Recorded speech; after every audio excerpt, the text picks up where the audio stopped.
अध्याय 12 नासिक्य स्वर ध्वनि।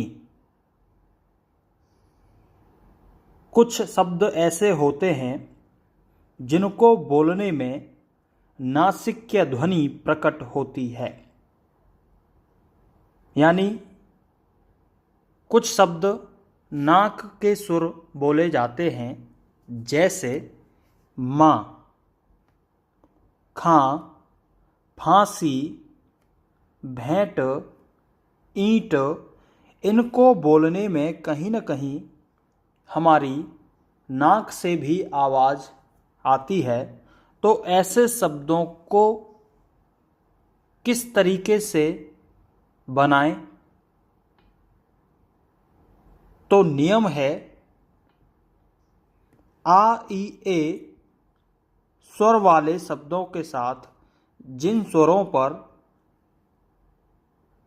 आ ई ए के साथ नाक की ध्वनि आए, तो ऐसे शब्द जिनके साथ नाक की ध्वनि आए और उन पर आ ई ए स्वर हो, तो आपको पता है आ ई ए स्वर के लिए बिंदु स्वर का प्रयोग करते थे। तो बिंदु स्वर वाले शब्दों के साथ नाक की ध्वनि आए तो आप बिंदु के स्थान पर एक छोटा वृत्त लगा दें। जैसे उदाहरण से समझते हैं। अब तक हम माँ लिखते तो पॉइंट लगाते, सिर्फ माँ लिखते तो एक पॉइंट लगाते, क्योंकि यहाँ पर माँ के ऊपर एक बिंदु है, जिससे इस शब्द को अब हम बोलेंगे माँ। तो इसे लिखने के लिए हमें क्या करना है? बिंदु के स्थान पर एक छोटा वृत्त बना देना है, माँ। अब हमें लिखना है खां, तो ख बनाएंगे और यहाँ पर पॉइंट आता खा लिखने के लिए, और ये है खां। तो हमें क्या करना है? ख के नीचे एक छोटा सर्कल बना देना है, खां। अब है फांसी। ये हो गया फांसी, और इस पर हमने लगा दिया पॉइंट के स्थान पर छोटा वृत्त। तो अब इसे पढ़ेंगे फांसी। ऐसे ही भेंट। भेंट में स्वर सेकंड प्लेस पर है, यहाँ पर पॉइंट आता, और भेंट लिखने के लिए हमें एक शून्य बना देना है, भेंट। अब है पैंठ, तो सेकंड प्लेस पर छोटा वृत्त बना देंगे। ईंट लिखना है तो ईंट हो गया, और ईंट लिखना है तो इस तरीके से। अगला शब्द है भैंस, तो सेकंड प्लेस पर बिंदु स्वर के स्थान पर एक शून्य बना देंगे। दी लिखना है तो ये हो गया दी, और दी लिखना है तो इस तरीके से। भींच लिखना है, भ बनाया च, और भ का थर्ड प्लेस का वॉवल च पर ट्रांसफर हो जाएगा। ऐसे ही खींच, कांटा,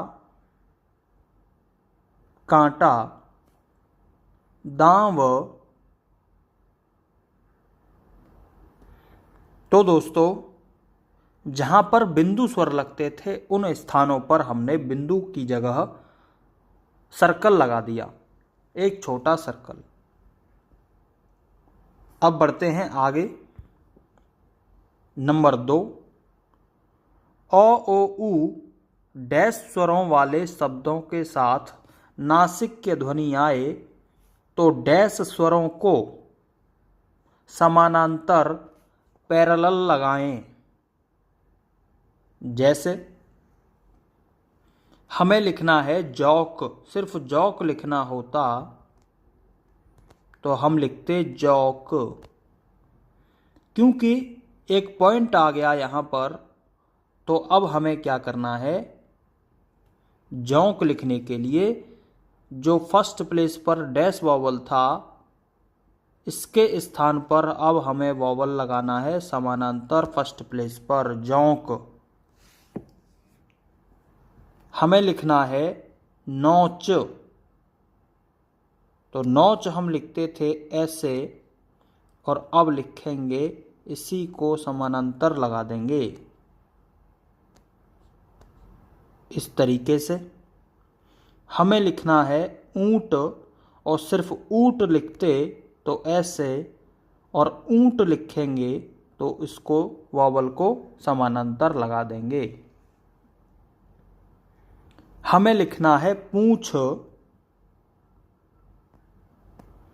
तो स्वर समानांतर अगले वर्ड पर ट्रांसफर हो जाएगा। ऊंचाई, ऊंच आई, ऐसे ही मूछ समानांतर लगा देना है आपको। यूं सिर्फ यू लिखना होता तो ऐसे, और यूं लिखेंगे तो स्वर को उसी जगह पर समानांतर कर देंगे। अंधेरा, सिर्फ अधेरा लिखते तो अधे रा ऐसे लिखते, क्योंकि अ के ऊपर पॉइंट है तो अंधेरा हो गया, इसको ही हम लिखेंगे अंधेरा। यानी कि 90 डिग्री एंगल को चेंज करके पैरेलल कर दिया। फंसना, फसना। अब फ में अ छुपा हुआ है लेकिन दिखाई नहीं दे रहा है, इसीलिए फ पर बिंदु आने पर इस पर भी हमें ऐसे लगाएंगे। अब ये तो रहा दोस्तों नियम। यदि आप इसको ऐसे नहीं भी करें तब क्या फर्क पड़ेगा? यदि आप पॉइंट की जगह पर सर्कल और 90 डिग्री वॉवल की जगह पर समानांतर नहीं भी लगाएं तब भी ऐसा कोई खास फर्क पड़ने वाला नहीं है। आप जैसे लिख रहे थे वैसे ही लिख सकते हैं अभी भी। जैसे आया था फंसना, तो रूल के अकॉर्डिंग फंसना ऐसे लिखा जाएगा। यदि मैं नहीं भी लगाऊं तब भी तो ये फंसना ही रहेगा। इतना तो हम भाषा की समझ रखते हैं कि कहाँ पर पॉइंट आएगा। लिखते समय उसको शॉर्ट हैंड को ट्रांसक्राइब करते समय हम जानते हैं फंसना पॉइंट आएगा। हमें लिखना है ऊंट, तो शॉर्ट हैंड में यदि हम इतना भी बना देंगे ऊंट, तो आप जानते हैं ऊंट वर्ड नहीं होता, शुद्ध तो ऊंट होता है। तो दोस्तों जैसा लिखना शुरू कर रहे थे शुरू से, आप वैसे भी लिखते रहेंगे तब भी कोई फर्क पड़ने वाला नहीं है। आप अच्छे से उसको फिर भी पढ़ पाएंगे, और यदि इसको फॉलो करना है तो अब भी कर सकते हैं, आपकी इच्छा है। चलिए दोस्तों आगे बढ़ते हैं। नियम नंबर 3। अब नियम नंबर 3 में क्या कह रहा है? क वर्ग एवं ह से पहले संग आए। किसी शब्द में क वर्ग हो और ह हो, उससे पहले संग आए तो शब्द की आउटलाइन बनाते समय संग लिखने के लिए, संग को रिप्रेजेंट करने के लिए एक हुक बनाते हुए सर्कल बनाएं। अभी आपके समझ में नहीं आया होगा, चलिए उदाहरण से समझते हैं। सबसे पहला उदाहरण लिखा है संकोच। संकोच में संग के बाद क है, तो नियम यही था क वर्ग क ख ग घ से पहले संग आए। तब क्या करें? तो दोस्तों सिर्फ कोच लिखना होता आपको, तो कैसे लिखते? कोच। अब संग को रिप्रेजेंट करना है, आपको आउटलाइन पर लगाना है, तब क्या करें? संग को लिखने के लिए हुक बनाते हुए सर्कल बनाएं, हुक बनाते हुए सर्कल बनाएं। ये हुक बनाया हमने, फिर सर्कल बना दिया। इसी को हमें कोच में जोड़ देना है। इसका मतलब हुआ संग, यानी इसमें स भी आ गया सर्कल और उसके ऊपर पॉइंट। इस वजह से इसको इस तरीके से बनाएं, संग। संग के लिए आपको हुक बनाते हुए सर्कल बनाएं। अब हम शब्द बनाते हैं। संकोच, संकोच। अगला वर्ड है संघ, संघ। बहुत ही आसान है। संगति, संगति। संक्षेप, संकसेप, यानी क प्लस स बराबर क्ष होता है, संक्षेप। तो दोस्तों समझ में आया होगा। संकोच, तो ये नियम सिर्फ संग वाला क वर्ग से पहले और ह से पहले, इन दो शब्दों से पहले आएगा, तभी आपको ऐसा करना है। अन्य के साथ में ऐसा नहीं बनाना है, सिर्फ दो क वर्ग और ह। तो दोस्तों अगला शब्द है संयोग। तो दोस्तों इसको लिखने के लिए संयोग इस तरीके से, संग और ग, योग कहाँ गया? तो इसको मैं थोड़ा सा समझाता हूं। या तो आप संयोग लिखने के लिए सयोग इस तरीके से लिख सकते हैं, ये आपको आता ही है, क्योंकि इस चैप्टर में है तो मैं इसके अकॉर्डिंग बताऊंगा कैसे बनेगा। तो दोस्तों हमें योग लिखना पड़े तो हम सिर्फ योग दो तरीके से लिख सकते हैं, योग और दूसरा है योग। ये आपने पीछे पढ़ा होगा, जैसे त्याग, त्याग, यानी जहां पर स्वर आता था उसी जगह पर हमें या को रख देना है। या पे फर्स्ट प्लेस का स्वर है, त्याग पीछे हमने ये नियम पढ़ा था। ऐसे ही ब्याज, या के फर्स्ट प्लेस का वोवेल है, आ के स्थान पर हमने या रख दिया। ऐसे ही ज्योति, योति, इस तरीके से बिंदु स्वरों के साथ में यू शेप में लगता है और डैश स्वरों के साथ में उल्टा लगता था। इसी नियम के अकॉर्डिंग हमें संयोग को बनाना है, यानी संग ग बना दिया और यो वोवेल ग के लेफ्ट साइड में आ गया, तो ग के लेफ्ट साइड में सेकंड प्लेस पर लगा दिया, संयोग।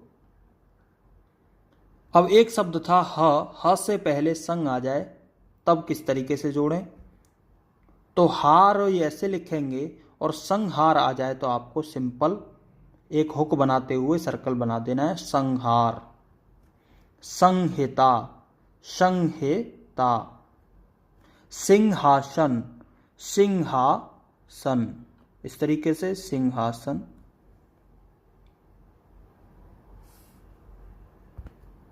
अब है दोस्तों नियम नंबर 4।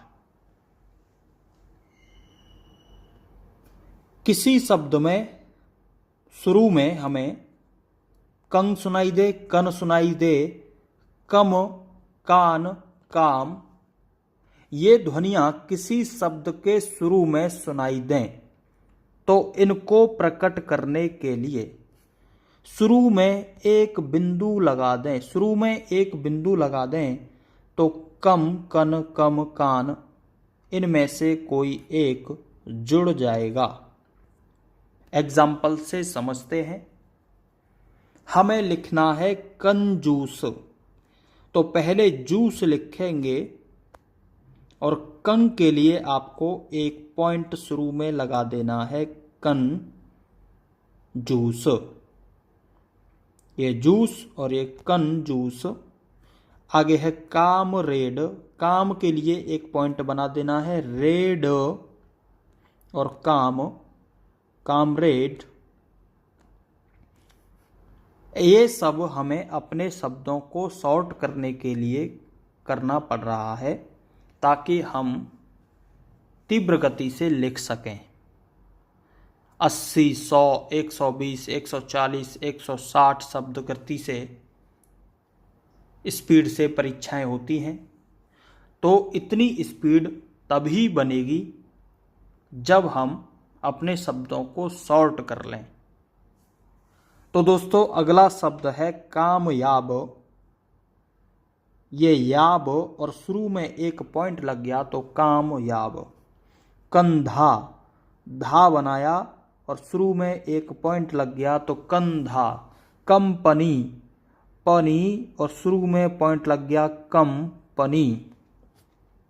काम चोर, चोर और एक शुरू में पॉइंट लग गया तो काम चोर। काम ना, ये ना और शुरू में पॉइंट लग गया काम ना।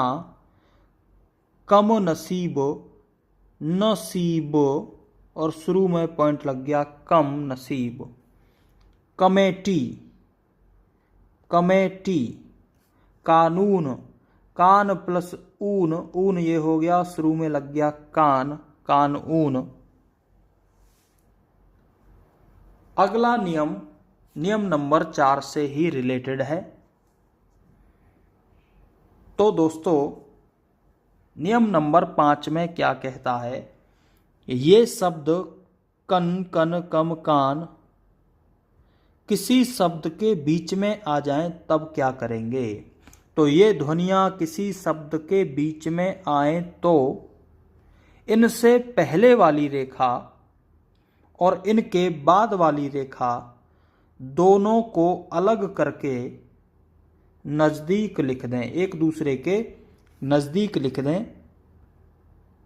तो ये हमारे बन जाएंगे। एग्जाम्पल से समझते हैं। नाकामयाब, नाकामयाब में ना और याब के बीच में आ गया काम।